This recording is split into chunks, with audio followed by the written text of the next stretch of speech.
So, Keyshawn, scale of 1 to 10, how worried should Eagles fans be? I would say they should probably be worried as a 6. You know, I'm not going to go crazy. You know, the sky is falling, they're done, they're not going to turn things around. I'm not going to do that. And look, poor choice of word in saying committed. He didn't mean it like people are going to run with it and make it out. He just didn't. He said committed, but he knows his teammates are committed. I think what he was trying to say there is they need to do more. They need to, as a team, be better because clearly they're committed. They done won 10 games. They just need to do better, a better commitment in certain situations. He didn't play great. He didn't play horrible, but he didn't play great. He led the team in rushing, which I don't love. I don't like. Okay, they still rushed for 180 yards on Seattle. Okay, he didn't throw the ball particularly well. I mean, at times he had his spots and his moments. Obviously, the 2 interceptions are glaring. The one, I still believe there was a PI. They just missed it. It was. And then the one at the end, I found myself really trying to see if that toe hit. But I guess they said it did. It didn't look like it to me, but whatever. You know, in the end, I think he just wants his team to do better in these situations. And when you're frustrated and you now have your 3rd straight loss, you're searching for answers of why is this happening to us. So again, they got the Giants, the Arizona Cardinals, and the Giants. If they can't win these 3 games, then they don't deserve to make a deep run in the playoffs. They just won't. All right. Yeah, Skip, Key, he's one of the most calm, like poised, thoughtful players in the National Football League. He doesn't really get too high, get too low, go off the rails with his speeches. I think he meant exactly what he said. And I think he's challenging his team. And I think he's trying to light a fire up under their team in the best way that he knows how. He's not going to get loud. He's not going to get too demonstrative in his demeanor.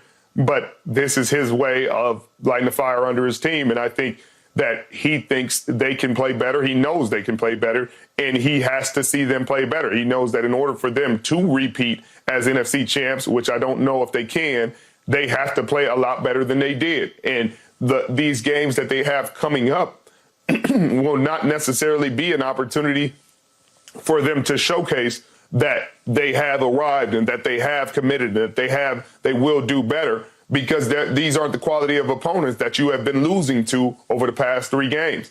But the next opportunity you get will be a game that is do or die.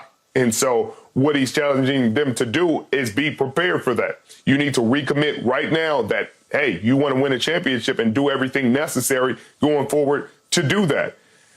Like you said, he didn't have his best game, but he was under the weather. But these last 3 games haven't been his best games. And so I think he also is talking to himself, because he has to be better. He has to be more committed. You can't go out there and have the games that you've had where you've thrown 1 touchdown in the last 3 games, had 2 interceptions thrown, both in the Seattle game, and expect your team to win this game. So I think his teammates respect him enough. He has enough love and appreciation in his locker room that his guys are gonna try their best to respond for him. All right, so scale of 1 to 10 worry scale, Richard, you'd go up to a what for the Eagles? 7.5. 7.5. I'm at 7.5, Skip, because it has less to do with the players, honestly, because these are the same players they had last year when they made that run and they played quality. It has something to do with these coordinators. And these coordinators, I mean, if you look offensively, if I put their film and their play concepts, the concepts that they're running versus the concepts they were running last year, you'd be like, wait, did you just go from college back to elementary school? Like, there's no way. This has got to be first day install. This is the first day install, maybe second day install, and y'all just running them same over and over and over. I mean, I'm texting with Dan Orlowski over Twitter about it because I'm like, they're running Hanks, they're running quick game, they sitting Goddard over the ball. And it's like they're out of the same formations, the same motions, the same everything. And you're like, bro, this is the league. Like, how do you think this is going to consistently work? You're putting this quarterback in a position where it's predictable. So they're going to predict what you're doing. They're going to see what you're doing, and they're going to stop you from doing it. And so they're not putting him in a position to succeed, and neither are they defensively, which is why they put Matt Patricia at the helm. But you can't just do that in the middle and think that's going to be the answer. No. So we have worry scale 6 from Keyshawn, 7.5 from Richard, and you got an 8 from here. And I may be speaking with my cowboy-loving heart here instead of my head, but I've been saying this for 7 weeks now because we go all the way back to the game at Washington. They got outgained in that game. They trailed at halftime. They trailed after 3 quarters, and they fought back, and they won it 38-31. And then the Dallas game happened. And I'm going to say this again. Dak Prescott in the fourth quarter alone at Philadelphia threw for 173 yards. That's hard to do. He did not cash enough. And yet Jalen in the fourth quarter threw for a grand total of 3 yards. So the Cowboys went up and down and up and down and up and down the field and did not get the ball in the end zone because you got to stay in bounds. So then at Kansas City, remember that night? How lucky were the Eagles? Again, they're on the tightrope and MVS drops the ball at the goal line, right? And how lucky, okay, you survived that one, 21-17. And I come in the next day and I said, I'm out of my mind because they're living on the edge and they're on borrowed time. And then the Buffalo game happens at Philadelphia and it goes into overtime. And I don't know what possessed Josh Allen, but remember Gabe Davis breaks wide open and they're just not on the same page and he misfires up into the middle of the end zone and misses him completely. It's the game. If you complete the pass, the game is over and Buffalo wins. So I gave you 4 in a row in which they got outgained by the opponent and they trailed at halftime and they won all 4. Well, borrowed time. And here it happened. San Francisco, 42-19. Dallas, 33-13. And then at Seattle is 20-17. As we spoke about earlier, that means that Jalen's offense has scored 19, 13, and 17 in 3 straight losses. It's just not good enough. And I love Jalen Hurts. I think he's one of the great leaders in the game today. But you can't get around the fact that last night he rose into a tie for the league lead in turnovers with Josh Allen and a couple other guys. So again, you're turning the ball over at a high rate, and then you're questioning your team's commitment. And to Keyshawn's point, I don't know what that word means. And they tried to pin him down, which was a good follow-up question. I don't know. He said, I don't have a dictionary here. Well, you're talking about being committed in practice. You're talking about being committed to play harder in games.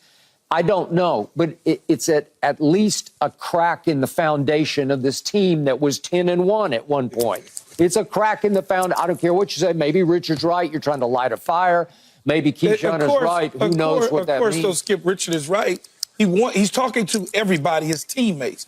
But he used a word that he realized, I need to take that back when the guy had the follow-up. Because he couldn't give an explanation of exactly what he meant by saying committed. That's a flashpoint word, man. That's when you hit that, you're questioning effort and desire. And so I think he realized that. But again, they had to be committed to something because they won 10 games. They did. Yeah, they hit a 3-game skid.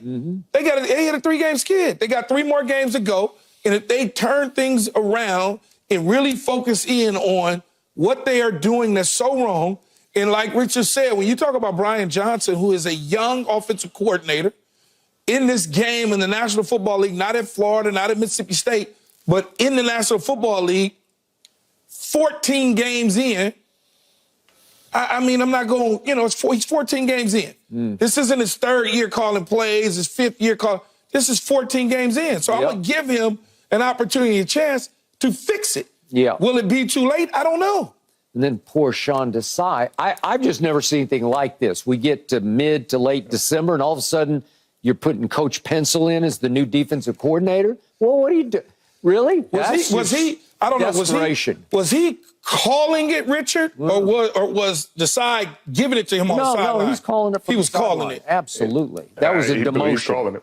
Yeah. Yeah. And then they acknowledged it after the game, and Sirianni said, he said it was his call. He said it was his call and that he made that call, but Patricia's calling it. But the concepts didn't seem that much different. I mean, they were putting five down linemen down at times, and things like that to stop the run. But they were putting their DBs in one-on-one situations majority of the game, and Seattle started to take advantage of it. And so that ended up being the deciding factor of the game, is that you put your DBs in one-on-one situations when you clearly have a lead, and you don't need to be pressuring. You don't need to put pressure on Drew Lock. You could sit back and play coverage and probably still win this game. And instead, they brought pressure with 5, put their DBs in one-on-ones, and DK Metcalf took advantage multiple times, and then JSN got the game winner. So, but again, it comes down to it. Gannon and Steichen made a huge difference for this team, but Brian Johnson has the tape. Like, you have the concepts, you have the playbook. It's not like, and that's sometimes the pride of coaching, where you're like, hey, I don't want to run his stuff. I want this to be me. I want my identity, my fingerprints to be all on this. And it's like, hey, do what works. Take pride out. Leave your ego at the door. Do what works. Do what works for Jalen, what puts him in the best positions to be successful. What works for A.J. Brown, for Devontae Smith, for Goddard, for Swift. And then that's what you go with. But they've simplified the offense so much that it's tough to watch. Cry, Eagles, cry. Way to go. Skip. See, this is why. Love It's it. hard to. But this is why people like Micah Parsons is coming at everybody, because people like you, Skip. No, I don't you just care. can't Come help at yourself. me, Micah. I'm You just can't help yourself. I'm spitting facts. I just spit a whole 7 games. You worth of are facts. What have you not seen winning from the the Eagles? division. What have you seen from the Eagles over the last 7 games? I've seen a lot of bad football. They haven't played well. I have. But All right. but on top of that, you're not winning the division. So stop. You're going to win the division. How? Yeah. Just watch. You get ready to lose It's to a long Miami and maybe season. Detroit. It's a long season. Oh, You got a long lot season. of football left to play. Oh, okay. Well, you on All a right, different let's schedule go than from me. the bottom back to the top. Let's talk some 49ers here. Now, Brock Purdy and George Kittle say Christian McCaffrey should be the MVP. Really? We'll debate that next. No mercy, no mercy, no mercy. Thanks for watching, Undisputed fans. Do you want more highlights from the show? Make sure to click that subscribe button for all the exclusive content from Undisputed.